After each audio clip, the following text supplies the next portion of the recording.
Yes, hi everyone, this is Sonoragi and great to feature for the first time Jello or Michael Salonga. Ay, One of the contestant of the Slimmers World Great Bodies 2023. Ayun, Jello, malapit na yung competition nyo, di ba? Next week na and bukas. So ano yung mga preparation na ginagawa mo to keep you fit and healthy? ayun, number one is regular talaga po ako nag-workout. So, yun, Paano regular? Gano'ng kadalas yung regular mo? For a week siguro? 6 times a day. Tapos Six times a day? yes. Talaga? Ay, per a week Per pala. week, oo. Per week. Pero So, walang one stop day. yun. Sunday, rest day. Yun, ganun yung ginagawa. And then, nagpe-prepare talaga ako ng food ko every day. So, ayun. So, ako yung nagpe-prepare Ikaw talaga ng pagkain ko. Paano yung food intake mo? Mga less ano ba yan? Para may less carbs, mga bawal ba sa'yo yung mga rice, tapos mga protein? Ano yung... Ang normal na food ko ngayon, more on kamote, chicken, mga meat. more on meats na. Yes, no oil, no salt, tapos walang sugar din. Tapos puro ano siya, air fry, ganun. Air fry or hindi yung fry talaga, no? Yes po. Tapos hindi ka rin nagkakanin? Tama, no? No, yes. hindi Parang po. yung kamote, yun na yung pinaka-carbohydrates. Yes, tama. Tapos in terms of sleep ba, nakakomplete mo yung 6 hours or 8 hours? Minsan sobra pa. Wow. Minsan 8 to 9. No, yun. So, ayun, wala naman akong bisyo. Pag-workout lang talaga. So, malaki talagang tulong itong pag-workout. So, para lifestyle talaga siya na ginagawa ko na everyday talaga. Ayun. Tapos, ano ba yung profession mo? Paano mong ano ba yan? Paano mong hindi nalalaktawan yung mga fitness mo? Ano ba yung ano? Yan, Ano ba? yan. Galing ako sa real estate company. Actually, Until now, ano? Yes, until now. So, ayun, namamanage ko naman yung time ko.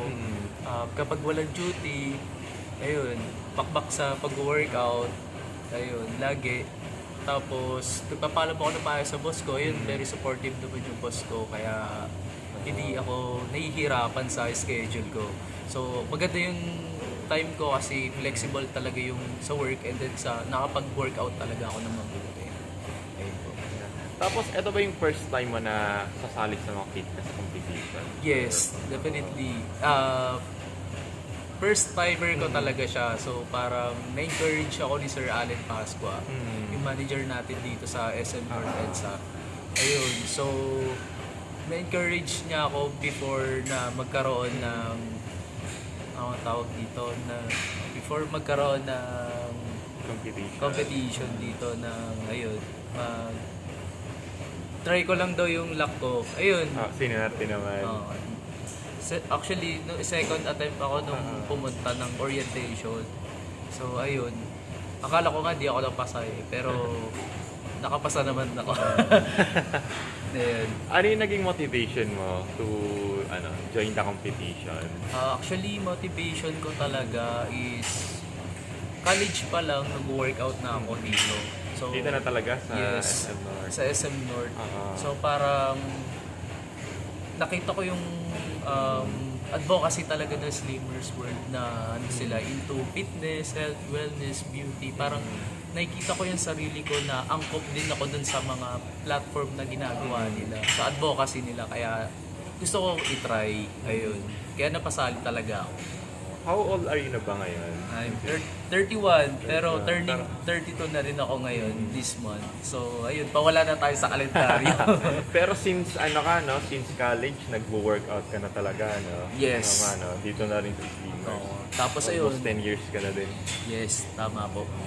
Tapos, since yung mga sumasali sa mga fitness competition, sa mga pageant, later on, sumasali sila sa mga showbiz or into acting to commercial. Ikaw ba? Nandun ba sa path mo yun, if ever? If ever, kung may opportunity, bakit? Hindi. Pero as of now, parang wala pa siya sa isipan ko. Medyo shy type tayo. Kasi after ng competition na yun, marami ng mga managers na mag-offer sa'yo.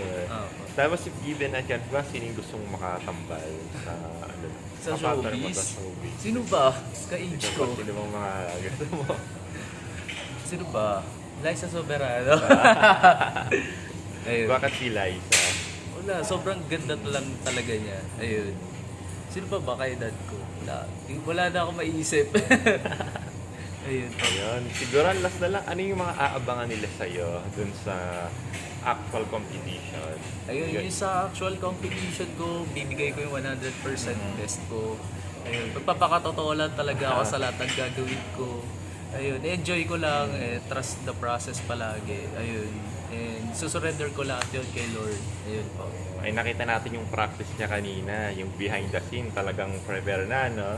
Yung naaabangan nila. And Yeah, yung nga team po. ngayon is tama, no? AI. AI, Artificial Intelligence. Yes po. Ayun. Pwede daw ba magpa-sample na magpakita ng abs ba? Kung ano? Ano?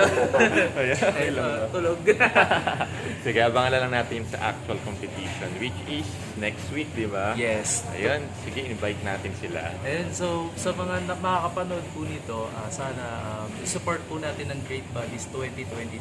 So, sa November 9, sa Resorts World Manila na po siya gaganapin. So, medyo kabado na tayo pero kakayanin. Kaya yan. Ilan pala kayong maglalaban? 27 po. 27. All the branches na yun, ano? Yes po. Tapos kayo sa SM North, tama ba? Apat kayo dito? Sa SM North, North. tatlo kami. Oo. Pero sa Elite, dalawa. So, parang technically 5 po kami. 5. Okay. Yes, po. So, parang sinama pa lang elite ngayon. Yes, kasama. Yung doon sa Parang kabila. North Widow North. Okay. 5 kami lahat. Ayun po. Sige. So, ayun. Good luck sa'yo, Jello. And see you dun sa actual event. Thank you po. Thank you. Thank you.